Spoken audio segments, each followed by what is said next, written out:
وعباد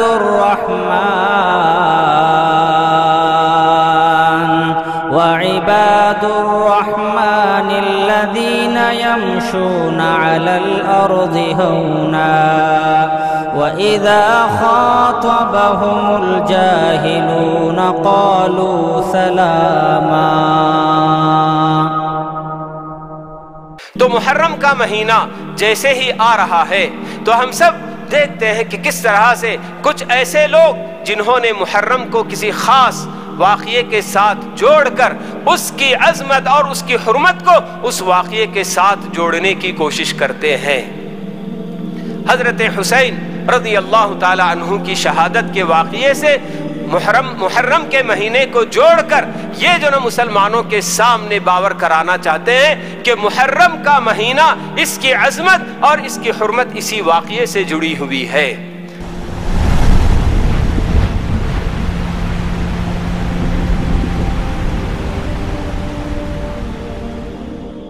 بزرگان محترم، عزیز نوجوان دوستوں، بھائیوں اور قابل احترام اسلامی ماؤں اور بہنوں، آج کے دن ہم ایک ایسے موڑ پر آ کر کھڑے ہو رہے ہیں کہ جہاں ہمیں اپنے جائزہ لینے کی سخت ضرورت ہے کہ ہم سب جانتے ہیں کہ آج کا سورج غروب ہو جائے تو ایک اسلامی سال مکمل ہو سکتا ہے، یا پھر کل کا سورج غروب ہو جائے تو ایک اسلامی سال مکمل ہو جائے گا، اور ہم ایک نئے سال کا استقبال کرنے والے ہیں۔ یہ ایسا وقت ہوتا ہے کہ جس میں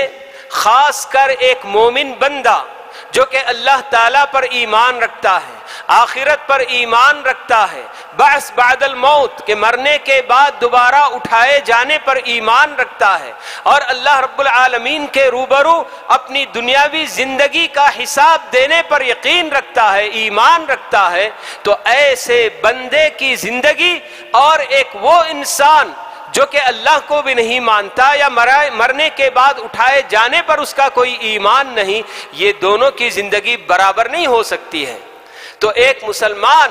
ایک مومن جو ان سب باتوں پر ایمان رکھتا ہے، تو ایسے بندے کے لیے صبح سے شام اس کا اگر پورا ہو جائے تو اس کے لیے جائزہ لینے کا وقت ہوتا ہے۔ تو اب جبکہ ایک سال ہم نے اپنی زندگی کا ہمارے پیچھے چھوڑ دیا، تو یقیناً یہ ایسا وقت ہے کہ ہم میں سے ہر شخص، چاہے وہ امیر ہو، کبیر ہو، مالدار ہو، غریب ہو، صحت مند ہو، تندرست یا بیمار، مرد ہو، عورت ہو، جوان ہو، بوڑھا ہو، ہر مومن کے لیے ایک لمحہ فکریہ ہے۔ یہ ایسا وقت ہے کہ اس میں اسے جائزہ لینے کی ضرورت ہے کہ میرا پورا ایک سال گزر گیا اور میں نے اپنی آخرت کے لیے کیا کچھ کمایا ہے۔ یہی وہ بات ہے جسے اللہ رب العالمین ہمیں بتا رہے ہیں کہ یا ایھا الذین آمنوا اتقوا اللہ ولتنظر نفس ما قدمت لغد، کہ اے ایمان والو اللہ تعالیٰ سے ڈرتے رہو اور ہر نفس کو یہ دیکھنا چاہیے کہ آنے والے کل کے لیے اس نے کیا کچھ آگے بھیجا ہوا ہے، کیونکہ ہمارا ایمان ہے، ہم سب اس بات پر یقین رکھتے ہیں کہ جو کچھ بھی ہم اس دنیا میں زندگی گزار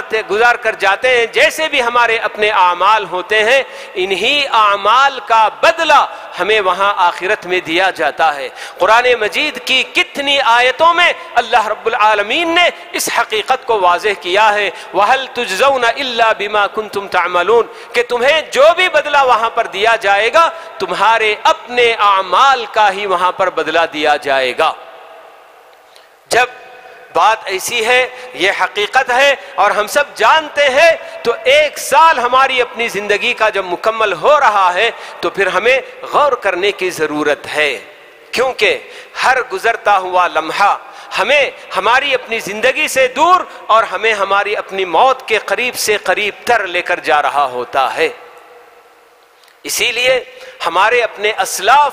جو بھی زندگی کی نعمت ان کو ملتی ہے تو اسے وہ بہت غنیمت جانتے تھے، جتنا ممکن ہو سکے اپنی زندگی سے اپنی آخرت کے لیے توشہ بنانے کی ان کو فکر ہوتی تھی۔ لیکن آج اگر ہمارے اپنے مسلم معاشرے پر اگر ہم نگاہ ڈالتے ہیں تو بہت افسوس کے ساتھ کہنا پڑتا ہے کہ یہ غیر مسلموں سے بھی کہیں زیادہ وہ مسلمان جو اللہ پر ایمان بھی رکھتے ہیں، آخرت پر بھی ایمان کا ان کا دعویٰ ہے، مگر ان کی زندگیاں ایسی گزرتی نظر آ رہی ہیں گویا کہ وہ اسی دنیا کے لیے پیدا کیے گئے ہیں اور اسی میں انہیں جینا ہے، اس کی لذتوں سے فائدہ اٹھانا ہے اور یہی بس ان کا کام ہے، یہ سمجھ کر وہ زندگی گزارتے ہوئے نظر آ رہے ہیں۔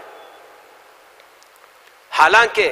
ہمیں اچھی طرح سے معلوم ہے ہم نے کتنے اپنے عزیزوں کو، رشتہ داروں کو، دوست احباب کو اپنا کاندھا دے کر انہیں قبر کے حوالے کیا ہے۔ ایک دن وہ بھی آئے گا کہ ہمارے اپنے رشتہ دار، ہمارے دوست احباب ہمیں کاندھا دے کر لے کر جائیں گے اور قبر کے گڑھے کے حوالے کر کے آئیں گے، یہ ہمیں معلوم ہے۔ اسی لیے امام حسن بصری رحمہ اللہ انسان کی حقیقت بتاتے ہوئے کہا کرتے تھے کہ یبن آدم انما انت ایام کلما مضى یوم مضى بعضک، کہ اے انسان، اے آدم کی اولاد، تجھے اپنی حقیقت معلوم ہونی چاہیے کہ تو چند دنوں کا نام ہے۔ بس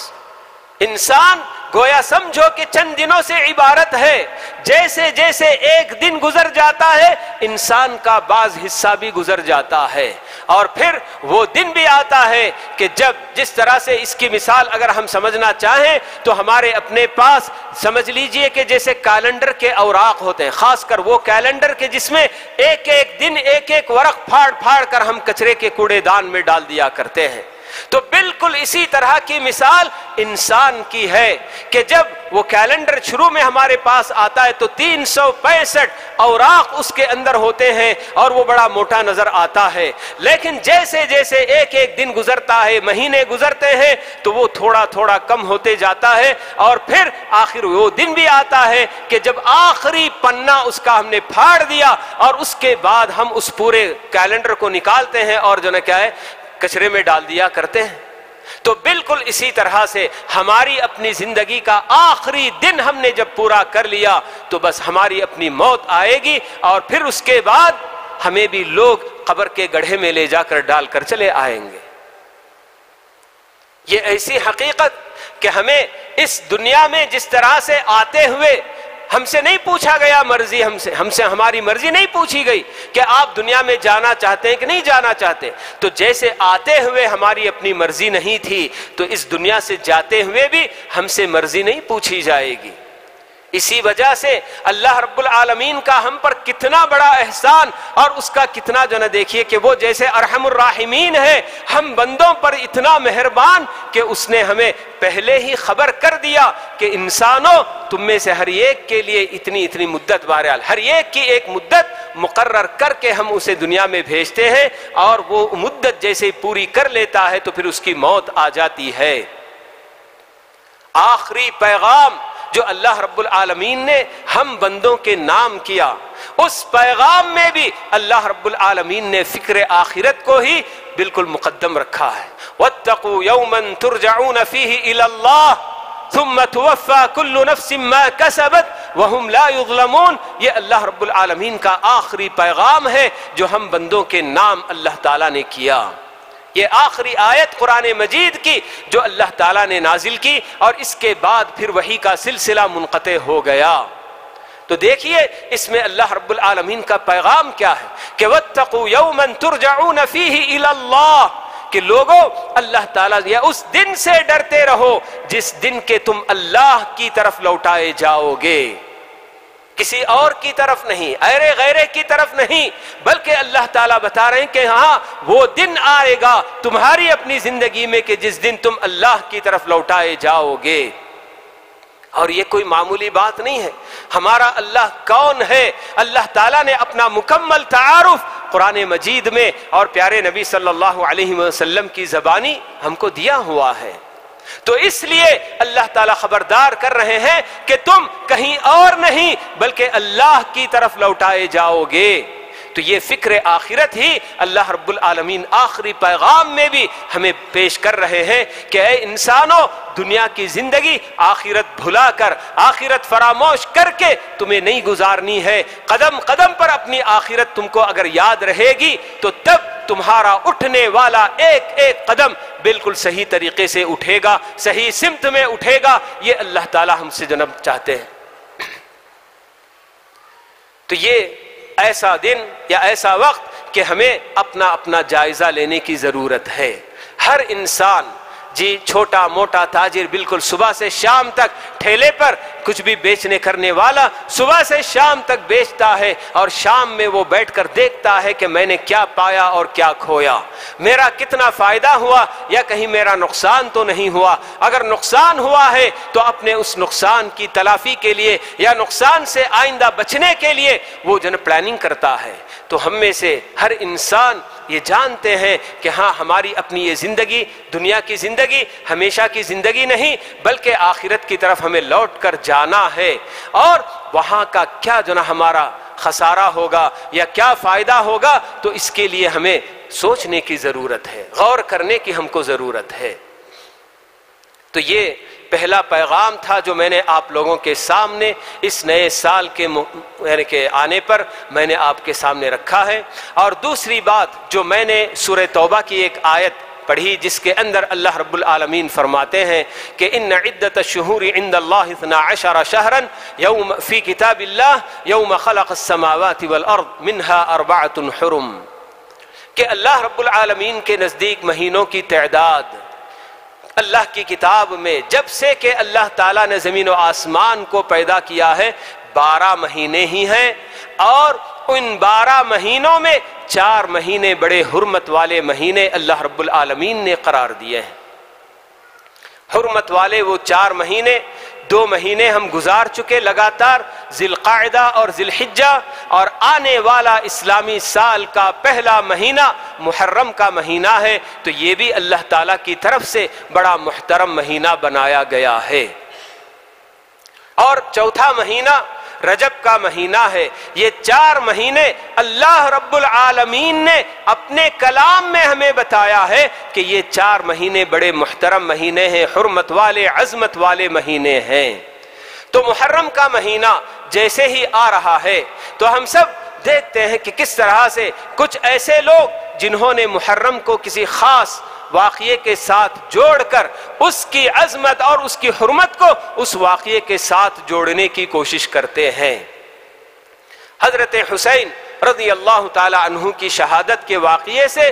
محرم کے مہینے کو جوڑ کر یہ جو مسلمانوں کے سامنے باور کرانا چاہتے ہیں کہ محرم کا مہینہ، اس کی عظمت اور اس کی حرمت اسی واقعے سے جڑی ہوئی ہے۔ حالانکہ میں نے جو آیت پڑھی، اللہ رب العالمین قرآن مجید میں بتا رہے ہیں کہ جس وقت سے زمین و آسمان کی تخلیق ہوئی اسی وقت سے اللہ رب العالمین کے پاس مہینوں کی تعداد 12 ہے، اور ان 12 مہینوں میں سے 4 مہینے حرمت والے مہینے ہیں۔ تو اللہ رب العالمین کے حرمت والے مہینے قرار دینے سے اللہ تعالیٰ نے ان مہینوں کو عظمت والا بنایا، تو اس لیے ہم مسلمانوں کے نزدیک ان مہینوں کی عظمت اور ان کی حرمت ہونی چاہیے۔ باقی جو واقعہ ایک عرصے کے بعد، بالکل یوں سمجھ لیجئے کہ اگر کہا جائے قیامت کے قریب، کیونکہ اللہ کے نبی صلی اللہ علیہ وسلم نے ہمیں یہ بات بتائی ہے کہ بعثت انا والساعۃ کہاتین کہہ کر آپ کی اپنی بعثت خود بھی قیامت کے قریب واقع ہونے کی نشانیوں میں سے ایک نشانی ہے۔ تو کب سے اللہ تعالیٰ نے زمین و آسمان کی تخلیق کی اور اس وقت سے برابر یہ مہینہ حرمت والا مہینہ چلا آ رہا ہے، اور اب آخری ایام میں یہ واقعہ اگر پیش آ گیا تو اس کی وجہ سے اس مہینے کی حرمت اس کے ساتھ جوڑنا بالکل بھی غیر معقول سی بات ہے۔ اور ویسے بھی ہمارے اپنے دین میں کسی انسان کی، چاہے وہ کتنا بڑا کیوں نہ ہو، اس کی وفات یا اس کی حیات، ان سب سے کسی چیز کا کوئی واسطہ نہیں ہوتا۔ پیارے نبی صلی اللہ علیہ وسلم کے زمانے میں جب آپ کے فرزند ابراہیم کی وفات پر سورج گرہن کا واقعہ پیش آ گیا تھا یا چاند گرہن کا، اور صحابہ یہ کہنے لگے آپس میں کہ یہ اللہ کے نبی کے فرزند کے انتقال کی وجہ سے اس طرح کا واقعہ پیش آ گیا تو اللہ کے نبی صلی اللہ علیہ وسلم نے اس کی تردید کی اور فرمایا کہ اس طرح کے حالات یا یہ جو بھی یہ چیز ہے یہ اللہ رب العالمین کی ایک نشانی ہے اور یہ اس کا تعلق کسی کی حیات یا کسی کی موت سے بالکل بھی نہیں ہے۔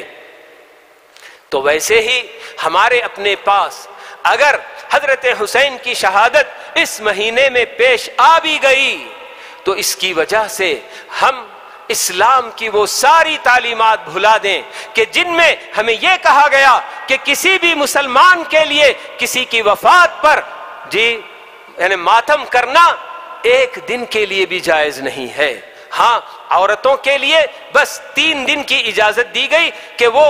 بس اپنے جو کیا ہے زیب و زینت سنگھار وغیرہ کیے بغیر 3 دن کی مدت ان کے لیے اجازت دی گئی، اور بیوی کے لیے 4 مہینے 10 دن کی اجازت دی گئی کہ اس کے شوہر کی وفات پر وہ عدت گزارے گی۔ لیکن کسی بھی مرد کے لیے ایک لمحے کے لیے بھی ہاں غم ہو سکتا ہے، اس کی آنکھوں سے آنسو بھی بہہ سکتے ہیں۔ خود اللہ کے نبی صلی اللہ علیہ وسلم کی آنکھوں سے صحابہ نے آنسو بہتے ہوئے دیکھا ابراہیم رضی اللہ تعالی عنہ کی وفات پر، تو اس وقت صحابہ نے پوچھا بھی اللہ کے رسول کیا آپ کی اپنی آنکھوں سے بھی آنسو نکل رہے ہیں؟ آپ نے بتایا کہ ہاں یہ ایسا موقع ہے کہ اس میں یقیناً آنسو نکل سکتے ہیں، تو آنسو نکلنا یہ کوئی عیب کی بات نہیں ہے۔ لیکن 1400 سال 1450 سال پہلے کسی کی وفات ہو گئی اور آج بھی آپ اس کی وفات پر ماتم کرتے رہیں اور واویلا کرتے رہیں، اور اس کے علاوہ دیگر اور بڑے بڑے صحابہ کبار صحابہ کے ان سب کے لیے سب و شتم کا یہ کام کرتے رہیں، گالیاں ان کو دیتے رہیں، تو اس کا اسلام سے کیا تعلق ہے؟ تو یہ محرم کا مہینہ، تو اس مہینے کی حرمت ہمیں اللہ تعالیٰ نے بتائی ہے۔ اس کے علاوہ پیارے نبی علیہ السلام نے ہمیں اس مہینے کے تعلق سے بتایا کہ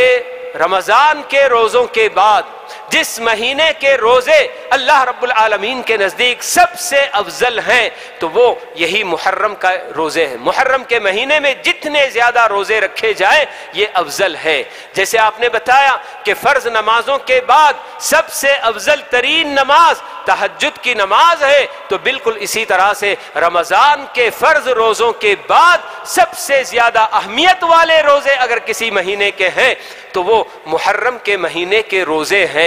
تو ہمیں کثرت سے روزہ رکھنا یہ تو ہم کو بتایا گیا، اور اس میں بھی بالخصوص جو عاشورے کے روزے کی فضیلت بھی ہم کو بتائی گئی، تو اس سے بڑھ کر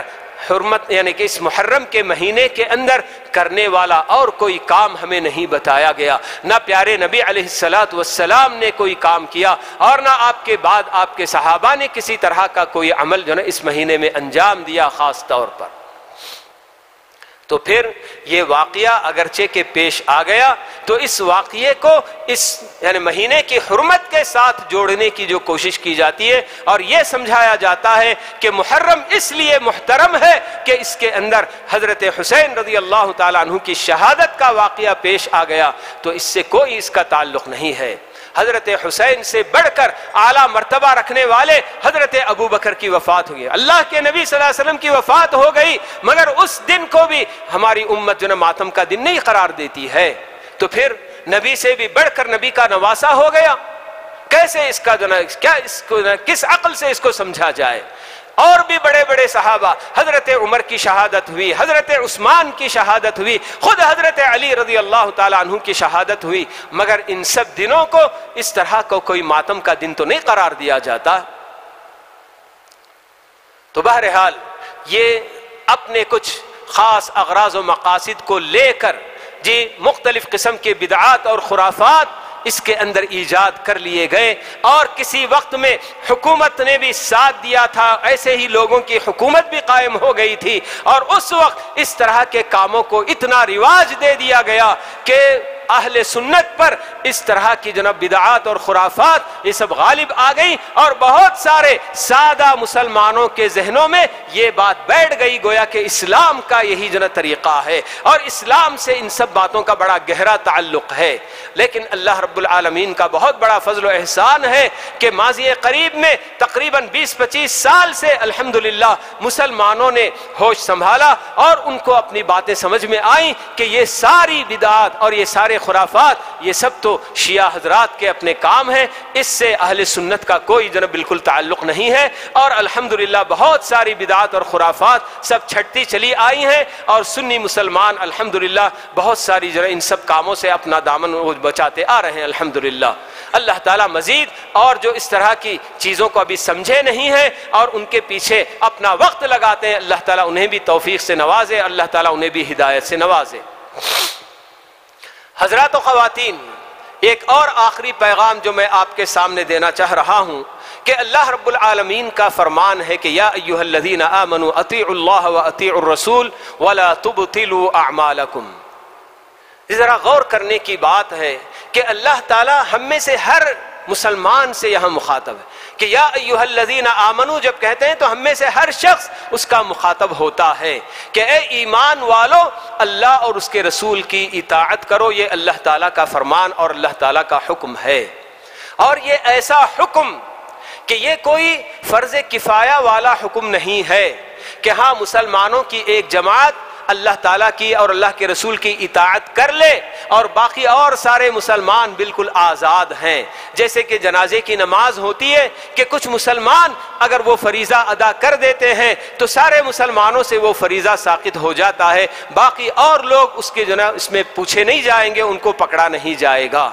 یہ تو فرض عین والا حکم ہے اللہ رب العالمین جو دے رہے ہیں کہ اے ایمان والو اللہ اور اس کے رسول کی اطاعت کرو، تو ایک ایک مسلمان چاہے وہ مرد ہو، عورت ہو، جوان ہو، بوڑھا ہو، امیر ہو، غریب ہو، صحت مند ہو، تندرست اور بیمار ہو، جس طبقے سے تعلق رکھنے والا ہو، دنیا کے کونے کونے میں جو زبان بولنے والا ہو، جب وہ اپنے آپ کو کہتا ہے کہ میں مسلمان ہوں تو اللہ تعالیٰ کا یہ حکم بجا لانا اس کے لیے ضروری ہے۔ اطاعت ہے کیا چیز؟ اللہ تعالیٰ جو بتا رہے ہیں کہ اے ایمان والو اللہ اور اس کے رسول کی اطاعت کرو، تو اطاعت کہتے ہیں کہا ماننے کو۔ کہا ماننا، جی جیسے کہ آرڈر ہمارے اپنے پاس فوج میں اس میں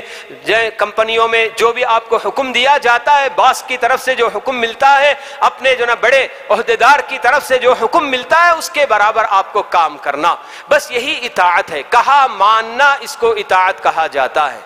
لیکن کہا ماننے سے پہلے آدمی کو کہا جاننے کی ضرورت ہوتی ہے۔ جب تک کہا نہیں جانے گا کہ مجھ سے کیا کہا جا رہا ہے، مجھ سے کیا مطالبہ ہو رہا ہے، اگر وہ کہا نہیں جانے گا تو کیسے کہا مانے گا؟ تو اللہ رب العالمین اس آیت کے اندر جہاں کہا ماننے کا حکم دے رہے ہیں تو وہیں سب سے پہلے ایک ایک مومن سے بھی یہ جو نا کیا مطالبہ ہو رہا ہے، یہ حکم اس کو دیا جا رہا ہے کہ پہلے جان لو کہ اللہ اور اس کے رسول کے احکام کیا ہیں۔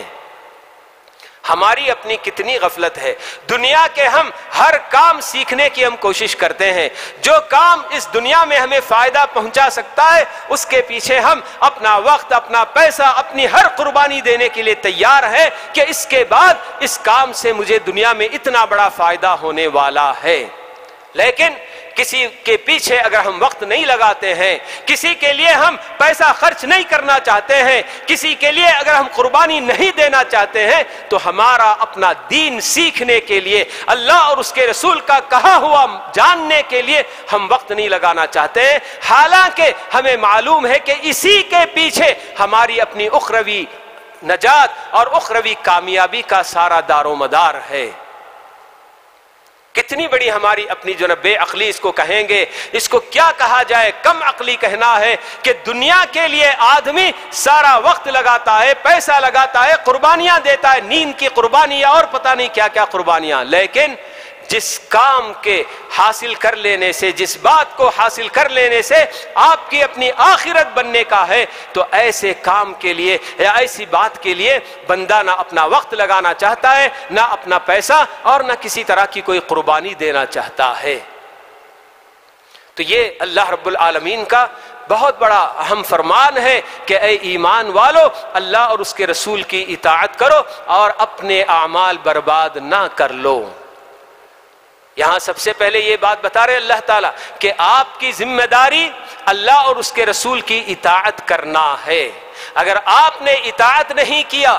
اور اپنے طور سے دین کے اندر ایجادات کر کے آپ کے اپنے من پسند کاموں کو دین سمجھ کر آپ نے اگر کرنا شروع کیا تو اللہ تعالیٰ ان سب باتوں کو قبول نہیں کریں گے۔ وَلَا تُبْتِلُوا أَعْمَالَكُمْ، اللہ اور اس کے رسول کی اطاعت کرنا چھوڑ کر اپنے طور سے اگر عمل کرتے رہو گے تو تمہارے سارے اعمال اکارت جائیں گے، باطل ہو جائیں گے، برباد ہو جائیں گے۔ تم اپنے اعمال کو بربادی سے بچانا چاہتے ہو تو تمہیں بس ایک ہی راستہ ہے، اللہ اور اس کے رسول کی اطاعت کرو۔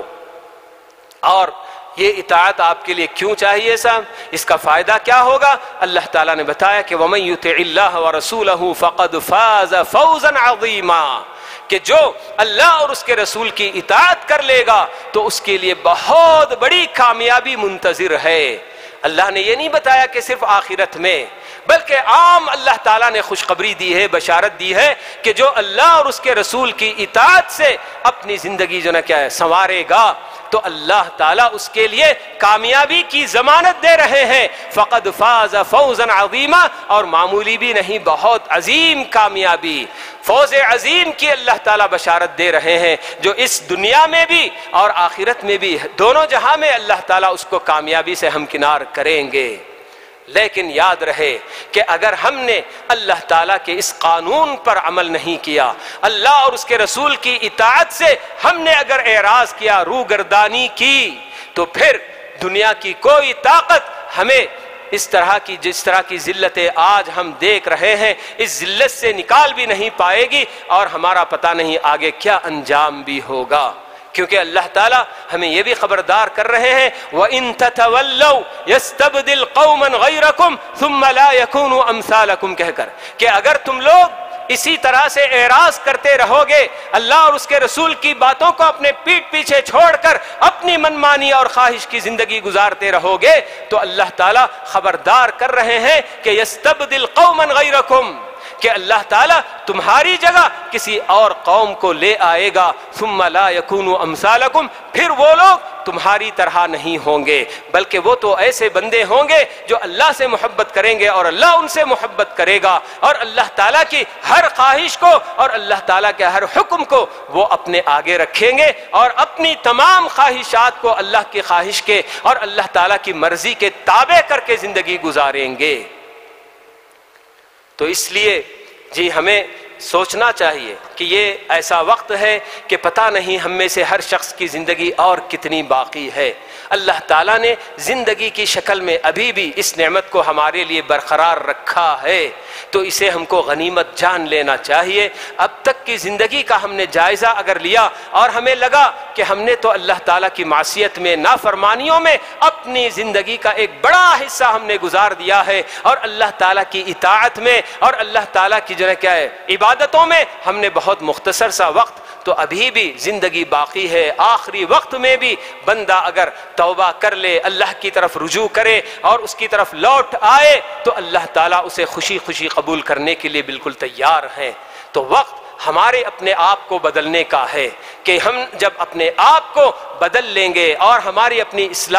اسلام کی پاکیزہ تعلیمات سے جب ہم اپنے آپ کو آراستہ کر لیں گے، تو یہ خود ہماری اپنی طرف سے اوروں کے لیے دعوت کا بھی کام ہو جائے گا کہ جب ایک مسلمان میں اور ایک غیر مسلم میں کوئی فرق نہیں رہتا ہے، تو غیر مسلم یہی سوچتا ہے کہ بھئی مجھ میں اور اس میں کوئی فرق ہی نہیں ہے، تو میں کیوں اس کا دین اپناؤں، کیوں میں مسلمان بنوں؟ لیکن جب صحیح معنوں میں ایک مسلمان اپنے اخلاق اور اپنا رہن سہن ہر چیز بالکل اسلام کے سائے میں ڈھال کر اپنے آپ کو بدل کر ایک سچا پکا مومن اپنے آپ کو بنا کر پیش کرے گا، تو پھر دوسرے اور لوگ یقیناً متاثر ہوں گے۔ آج بھی ویسا ہی جیسا کہ ہمارے اپنے اسلاف سے صحابہ، تابعین وغیرہ کے دور میں ان کو دیکھ کر ہی کئی لوگ اسلام کے اندر داخل ہوتے تھے، ان کے اخلاق اور ان کا رہن سہن، ان کی عبادتیں، سب کچھ۔ تو ہمارے اپنے لیے بہت اہم چیز اس وقت ضرورت ہے اس بات کی کہ ہم اپنے آپ کا جائزہ لیں اور جتنی کوتاہیاں اب تک ہو گئی ہیں اللہ تعالیٰ سے ان کے لیے معافی مانگیں اور باقی ماندہ زندگی کو اللہ رب العالمین کی اطاعت پر گزارنے کی اللہ تعالیٰ سے ہم سب کو دعا مانگنی چاہیے. اقول قولی ھذا واستغفر اللہ لی ولکم ولسائر المسلمین من کل ذنب فاستغفروہ انہ هو الغفور الرحیم.